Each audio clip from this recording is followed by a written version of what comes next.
लागण केल्यापासून 50 ते 60 दिवसात हे जरबिऱ्याचं पीक चालू होतंय आणि आपण जशी ह्याच्यावर निगा ठेवीन, ह्याच्यावर ज्या पद्धतीनं आपली शिस्त राहील त्या पद्धतीनं मग 3 वर्ष, 4 वर्ष, 5 वर्ष हे प्लॅन टिकतात. आपण ज्या पद्धतीनं त्याला सांभाळू त्या पद्धतीनं ही जी प्लॅनची वय मर्यादा आहे. असं आहे.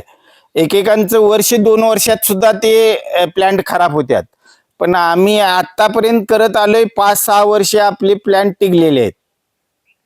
प्लांट दीर्घकाळ टिकण्यासाठी कोणकोणत्या गोष्टींची काळजी घ्यावी लागते सर?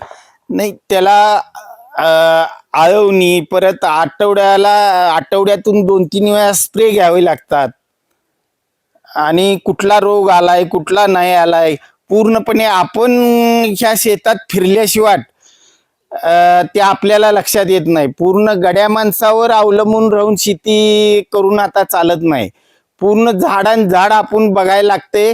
हिथं कुठला रोग आलाय काय आलाय त्याच्यावर लक्ष ठेवून आपण त्याच्यावर ते स्प्रे घ्यायला लागतात. तरच नाही 8-10 दिवसात परत या बागेत काही शिल्लक राहत नाही. अशा पद्धतीनं सुद्धा रोगाचा अटॅक आहे त्याच्यावर. Thrips, mines